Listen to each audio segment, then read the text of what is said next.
2049 అంటే వాళ్ళు చైనాని కబ్జా చేసుకుని 100 సంవత్సరాలు అయిన వాటికి ఈ 5 ప్రాంతాలు కూడా చైనాలో విలీనం అవ్వాలి అని ఒక పాలసీ పెట్టాడు. ఆ పాలసీలో మార్పేం లేదు. అందుకనే లదాఖ్ లో వాళ్ళు ఆల్రెడీ కొంత భూభాగం అక్సైజ్ అప్పుడే క్యాప్చర్ చేసుకున్నారు. నేపాల్ ఈ రోజు మొత్తం ఈ 5 వేళ్లలో కూడాను అందరికంటే చాలా వల్నరబుల్ గా రిస్కీలో ఉన్నది నేపాల్. నేపాల్లో ఈ రోజు ప్రభుత్వం లేదు, అక్కడ అస్తవ్యస్తంగా ఉంది, వాళ్ళకి సైన్యం లేదు, వాళ్ళ దగ్గర శక్తి లేదు, వెపన్స్ లేవు, నిజంగా వాళ్ళని డిఫెండ్ చేసుకోవడానికి వాళ్ళకి ఏమి చేత కాదు. ఒక హిమాలయ కొండలు ఒకటే వాళ్ళని ఆపుతున్నాయి. కొండలకు ఆవల వైపు టిబెట్ ఉంది కాబట్టి కొండలు ఆపుతున్నాయి. ఇప్పుడు బెల్ట్ అండ్ రోడ్ ఇనిషియేటివ్ పేరిట లాసా నుంచి కాఠ్మండు దాకా మల్టిపుల్ 4 లేన్ 6 లేన్ రోడ్ వేస్తోంది చైనా. ఫ్రెండ్షిప్ రోడ్ అంటున్నారు, పిఆర్ఐ కింద వేస్తున్నారు. వీళ్ళ దగ్గర పైసలు లేవు కాబట్టి వీళ్ళు అందులో అమ్ముడు పోయినటువంటి కమ్యూనిస్ట్ పార్టీ ప్రచండాను, తర్వాత కేపీ శర్మ ఓలీ వీళ్ళందరూ పర్మిట్ చేసింది కాబట్టి రోడ్లు పడుతున్నాయి. ఎప్పుడో 2030కో 2035కో ఒకరోజు సడన్ గా వాడు పిఎల్ఏ ట్యాంకులు వచ్చేస్తాయి, నేపాల్కి అబ్జర్వ్ చేస్తారు. మనకు నేపాల్కి మధ్యలో ఎటువంటి యుద్ధ సంబంధం లేదు. మనం వాడిని ప్రొటెక్ట్ చేస్తామని మనం ఎక్కడ మనం అగ్రిమెంట్ రాసుకోలేదు. భూటాన్ని ప్రొటెక్ట్ చేస్తామని రాశాం కాబట్టి వాడు భూటాన్ లో చొరబడితే కనుక భారత సైన్యం ఉంది, మన డోక్లాంలో చూపించాం ఏంటో. కాబట్టి అటువంటిది నేపాల్తో మనకు సంబంధం లేదు కాబట్టి నేపాల్ ని ఫస్ట్ వాళ్ళు టేక్ ఓవర్ చేసేస్తారు. రాబోయే కొన్ని రోజుల్లో చాలా దాని గురించి ఎవరు మాట్లాడలేదు కానీ చాలా రిస్కీ. టేక్ ఓవర్ చేశారంటే డైరెక్ట్ మన చికెన్ స్నేక్ దగ్గర కూర్చుంటారు వాడు. అలాగే భూటాన్ మీద కూడా ఒత్తిడి తీసుకొస్తున్నారు. భూటాన్ ఇప్పుడున్నటువంటి రాజు తండ్రి ఆయన చాలా పాపం హుందాగా ప్రవర్తించాడు. మన భారతదేశం అంటే చాలా మైత్రితో ఉన్నటువంటి వ్యక్తి. ఇప్పుడున్నటువంటి వ్యక్తి ఇప్పుడు రాజు ఎవరైతే ఉన్నారో అతను నమ్మలేనటువంటి వ్యక్తి, చాలా ఒక విధమైనటువంటి అంటే ఒక విధమైనటువంటి కుట్రతో కూడినటువంటి వ్యక్తి అతను. అంటే మీరు ప్రస్తావన చేసేది జిగ్మే సిగ్మే వాంగ్చుక్ అండి, జిగ్మే సిగ్మే వాంగ్చుక్ మీరు ప్రస్తావన చేసేది? సిగ్మే వాంగ్చుక్ వీళ్ళ నాన్న, ఇప్పుడున్న రాజుకు నాన్న. ఆయన చాలా మనతో చాలా మైత్రి మెయింటైన్ చేశాడు. ఆయన మనకు కంప్లీట్ అంటే ఆ దేశంలో చాలా పెక్యులర్ ఏంటంటే వాళ్ళ కరెన్సీ మన భారతీయ రూపాయితో అనుసంధానం అయింది. ఎప్పుడు కూడా భారతీయ రూపాయి ఈజీగోల్డ్ వాళ్ళ లోకల్ కరెన్సీ ఎప్పుడు 1:1 ఉంటుంది. 2 వాళ్ళు డిఫెన్స్ ఎక్స్టర్నల్ అఫైర్స్ 2 భారతదేశానికి అప్పచెప్పారు. కాబట్టి భూటాన్ కి డైరెక్ట్ గా మనకు అమెరికాతోటో లేకపోతే మనకు చైనాతోటో సంబంధాలు లేదు. వాళ్ళు చైనాతో మాట్లాడాలంటే భారతీయ మన ఎక్స్టర్నల్ అఫైర్స్ మినిస్ట్రీ ద్వారానే మాట్లాడుతుంది చైనా. కానీ ఈ రాజు వచ్చిన తర్వాత డైరెక్ట్ గా మాట్లాడడం మొదలుపెట్టింది.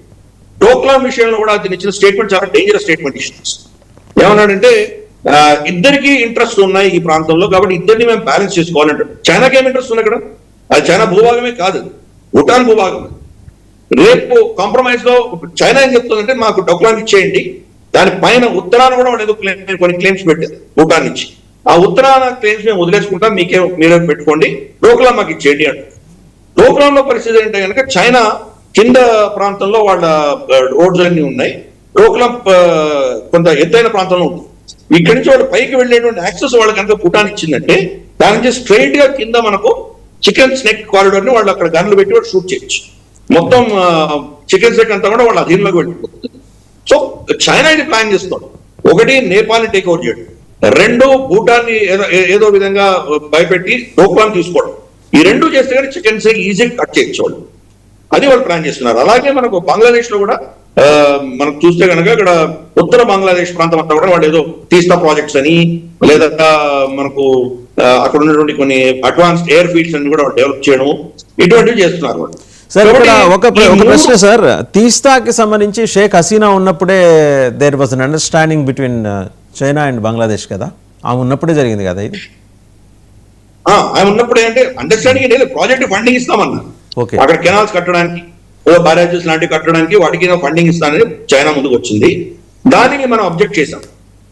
ఎందుకంటే మాకు చికెన్ స్నేక్ పక్కనే ఉంది, చైనా ఇక్కడ మాకు వస్తే మాకు ఇబ్బంది అవుతుంది అదే మనం అబ్జెక్ట్ చేశాం. కానీ ఆవిడ వాళ్ళతో ఆల్రెడీ సంబంధాలు పెట్టారు. లాల్ మునీర్ హాట్ అని చెప్పేసి దాని దగ్గరలోనే ఉన్నటువంటి ఒక ఎయిర్ ఫీల్డ్ ని కూడా చైనాకి ఇచ్చేటువంటి ప్రయత్నం ఆవిడ చేసి. సో ఇది పరిస్థితి. అంటే ఇప్పుడు మన బంగ్లాదేశ్ ఉత్తరాన వచ్చి చైనా కూర్చుంటుంది, నేపాల్ వాళ్ళు వచ్చి కూర్చుంటారు, భూటాన్ డోక్లాం వాళ్ళు టేక్ ఓవర్ చేస్తారు. చుట్టూతున్న 3 సైట్స్ చైనా వచ్చిందంటే మన చికెన్ స్నేక్ పరిస్థితి ఏంటి?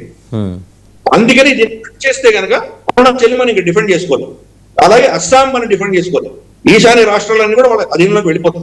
సముద్రం గుండా వెళ్ళినామంటే సముద్రం నుంచి మనకు దారి లేదు. చట్టభంగం ఏమో మనం బంగ్లాదేశ్కి ఇచ్చి కూర్చున్నాం మనం. కాబట్టి ఇన్ని సమస్యలతో ఇవి ఆ ప్రాంతం ఉంది. సో అందుకని అమెరికన్ రిపోర్ట్ లో తప్పేమీ లేదు, అమెరికన్ రిపోర్ట్ కరెక్ట్ గానే ఉంది. చైనా ఆఫ్ కోర్స్ వాళ్ళకి రియాక్ట్ అయినట్టు అలాగే అవుతారు. కానీ మనకు ఈ సమస్యకి దీర్ఘకాలీనమైన లాంగ్ టర్మ్ సొల్యూషన్ మనం ఆలోచించి తీరాలి. ఇలాగే ఉంటాము నన్ను ముట్టకు నామాలు కాకంటే లాభం. ప్రతి దేశానికి ఒక నైజం ఉంటుంది, ఒక డిఎన్ఏ ఉంటుంది. పాకిస్తాన్ అన్న దేశం లేదు ఎప్పుడు కూడాను, అదొక భావజాలం. వాళ్ళ ఐడెంటిటీ ఏంటి? మేము హిందువులం కాదు, మేము భారతీయులం కాదు. మరి మీరెవరు? అది తెలియదు వాళ్ళకి. మేము అరబ్బులమా, మేము పార్సీలమా, లేకపోతే మేము టర్కీ వాళ్ళమా వాళ్ళకి తెలియదు. ఏది కాదో తెలుసు, కానీ ఏదో వాళ్ళకి తెలియదు. నెగటివ్ ఐడెంటిటీ ఉన్నటువంటి ఒక ఐడియాలజికల్ దేశం పాకిస్తాన్. అలాగే చైనా నైజం ఏంటి? విస్తారవాదం. ప్రతి సంవత్సరము వాళ్ళ ఏమంటారంటే పొలిట్ బ్యూరోకి వాళ్ళు రిపోర్ట్ ఇవ్వాలి. ఈ సంవత్సరం మేము ఇంతమందిని బెదిరించి ఇన్ని వందల చదరపు కిలోమీటర్లు సముద్రంలో ఆక్యుపై చేశాము, లేదా హిమాలయాల్లో ఆక్యుపై చేశాము, ఏదో కిర్గిస్తాన్ బెదిరించి ఇన్ని ప్రాంతాలు మేము తీసేసుకున్నాము, భారతదేశం నుంచి డోక్లాన్ తీసుకున్నాము, ఏదో ఇటువంటి విస్తారవాదం ప్రతి సంవత్సరం వాళ్ళు ఎక్స్పాండ్ అయ్యి తీరాలి. అటువంటి భావజాలం ఉన్నటువంటి అది మన నైజం ఏంటి? భారతదేశం నైజం ఏంటి? ఎక్కడేసినా ఒకటి అక్కడే.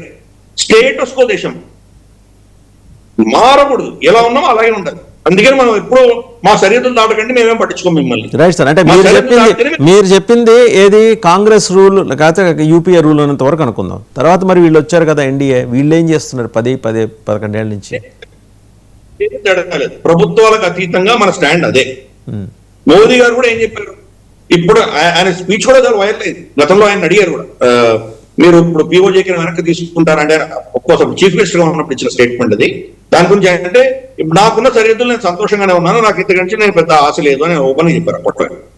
అలాగే మనకు గల్వాన్ ఘటన జరిగినప్పుడు కూడా ఇది యుద్ధాలు చేసేటువంటి పరిస్థితి కాదు, భూములు అవార్డు వీళ్ళు తీసుకోవడం, ఎవరు భూమిని కబ్జా చేసుకోవడం అన్నది జరిగేటువంటి పని కాదు, ఇప్పుడు ఈ సెకండ్ లో ఇది జరగదు అని చెప్పారు. అలాగే పాకిస్తాన్ కూడా మనకు ఆపరేషన్ సింధూర్ తర్వాత కూడా ఆయన ఇచ్చిన స్టేట్మెంట్ ఏంటి? రోటీ ఖావ్ వర్నా మేరా గోలీ ఖావ్ అంటే అర్థం ఏంటి? నీ పాటికి నువ్వు రొట్టె తినుకుంటే నీ ఊళ్ళో కూర్చున్నాడే నాకు నీకేం సంబంధం లేదు, నువ్వు నా జోలికి వస్తే నేను కొడతాను నేను అంతే, కానీ నేను భూభాగాన్ని కబ్జా చేసుకుంటాను ఎక్కడ చెప్పలేదు. సో అందుకని గవర్నమెంట్ ఆఫ్ ఇండియా, భారత ప్రభుత్వానికి ఉన్నటువంటి డిఎన్ఏ పార్టీలకు అతీతంగా ఎవరు పవర్లోకి వచ్చినా ఎక్కడేసే గొంగడు అక్కడే స్టేటస్ కో మెయింటైన్ చేసేటువంటి ఆలోచన ఉంది. అందుకంటే మనం బంగ్లాదేశ్ లో కూడా మనం ఈ చాలా అందరూ అరుస్తున్నారు, చికెన్ స్టెక్ ని మనం ఎక్స్పాండ్ చేయాలి, బంగ్లాదేశ్ భూభాగం తీసుకోవాలి, చట్టభూమిని మనం ఎక్కడ తీసుకోవాలి. అది భారత ప్రభుత్వంలో అటువంటి ఆలోచన లేనే లేదు, ఇది అర్థం చేసుకోవాలి ఫస్ట్. కానీ తప్పదు, రాబోయే రోజుల్లో ఇప్పుడు ఎలా ఉంటుందంటే, నేను ఎవరితో కయానికి వెళ్ళి నేను కామ్గా ఉంటానంటే అటు సైడ్ వాడు తప్పు చేస్తే నువ్వేం చేస్తావు? నువ్వు నా ఇంట్లో నేను ఉంటానంటే వాడు నీ ఇంటి ముందు వచ్చి రాడు కొడుతుంటే నువ్వేం చేస్తావు? రాడు కొట్టకరా నువ్వు వెళ్ళిపోరా అంటే వాడు వెళ్ళిపోతాడు, వెళ్ళాడు కదా, వాడు చేసేది వాడు చేస్తున్నాడు కదా. చైనా చేసేది చైనా చేస్తుంది, పాకిస్తాన్ చేసేది పాకిస్తాన్ చేస్తుంది. కాబట్టి ఒక శక్తివంతంగా ఎదుగుతున్నటువంటి దేశం ప్రవర్తన వేరేలాగా.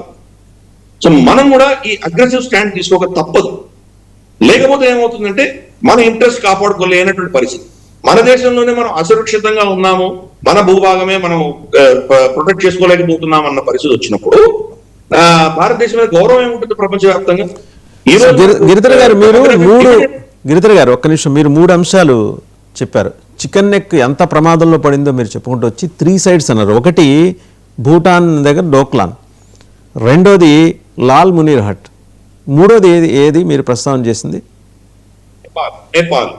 నేపాల్. సో ఈ మూడు కనుక ఈ మూడింటిని కనుక చైనా చేస్తుంది మరో 10 ఏళ్లలో ప్రభుత్వం లేదు అంతే. 10 ఏళ్ళు 2035 కింద టేక్ ఓవర్ చేస్తారు. 2027 తైవాన్ టేక్ ఓవర్ చేస్తున్నారు. ఆల్రెడీ డేట్ లైన్ ఇచ్చాడు ఆయన షీ జిన్పింగ్. 2027 కంతా వాళ్ళు దీన్ని టేక్ ఓవర్ చేస్తారు, తైవాన్ టేక్ ఓవర్ చేస్తారు. అమెరికా కూడా ఆపలేదు, తైవాన్ వెళ్ళిపోతుంది, చైనా కబ్జాలో వెళ్ళిపోతుంది. అమెరికా క్షీణిస్తుంది, అమెరికా దాన్ని తట్టుకునేటువంటి పరిస్థితిలో చైనాతో యుద్ధం చేయరు, చాలా క్లియర్ వాళ్ళు. అందుకనే లేటెస్ట్ ఇన్ఫర్మేషన్ మనకి ఏమొచ్చిందంటే జపాన్ వాళ్ళ బడ్జెట్ ని ఆల్మోస్ట్ 10% డిఫెన్స్ బడ్జెట్ ని ఇంక్రీజ్ చేస్తుంది. ఇప్పుడు ప్రపంచంలో 3వ స్థానంలో 4వ స్థానంలో ఉంది వాళ్ళ బడ్జెట్. చిన్న ఐలాండ్ దేశం అయినా అంత ఇంక్రీజ్ చేసుకోవాల్సి పరిస్థితి. అలాగే మనకు జర్మనీ కూడా గత 3 సంవత్సరాల్లో వాళ్ళ normal defence expenditure GDP compare చేస్తే కనుక ఆల్మోస్ట్ 3 రెట్లు పెంచారు. సో ఎవరు కుంపటి వాళ్ళు పెట్టుకుంటున్నారు. ఎందుకంటే అమెరికా మీద గౌరవం పోయింది, అమెరికా మీద భరోసా పోయింది. వీళ్ళు మన అవసరం కంటే వీళ్ళు వస్తారు అన్నది ఎవరికి అటువంటి నమ్మకం లేదు. కాబట్టి ఆ పరిస్థితులలో చైనా వెయిట్ చేస్తుంది, లాంగ్ గేమ్ ఆడుతుంది. ఇప్పుడు క్రమేపీ వాళ్ళు కనుక ఈ గ్లోబలైజేషన్ చంపేసి మనకు బైలాటరల్ ట్రేడ్ ట్రంప్ చేసిన ఇవన్నీ చేసేసరికి అమెరికా మీద భరోసా పోయేసరికి వచ్చేటువంటి ఒక 4-5 సంవత్సరాల్లో ఇది అమెరికా తైవాన్ మీద యుద్ధం చేసినప్పుడు వాటిని ఏమి ఇంటర్వ్యూన్ చేయలేనటువంటి పరిస్థితి వస్తుంది. ఈరోజు ఆల్రెడీ డొనాల్డ్ ట్రంప్ యొక్క టారిఫ్ యుద్ధం కంప్లీట్ గా చైనా ముందర ఫెయిల్ అయింది. 2 అంశాలు నొక్కి పడేసింది చైనా అమెరికాని. ఒకటి, వాళ్ళు రేర్ అర్త్ మినరల్స్ ఇవ్వడం మానేశారు. వాళ్ళ ప్రతి అస్త్రంలో, ప్రతి సెల్ ఫోన్ లో, F-35 లో, వాళ్ళకు F-16 లో, ప్రతి దాంట్లో ఈ రేర్ మినరల్ లేకపోతే ఏం చేయలేరు వాడు. మొత్తం ఎక్స్పోర్ట్ బ్యాన్ చేసింది.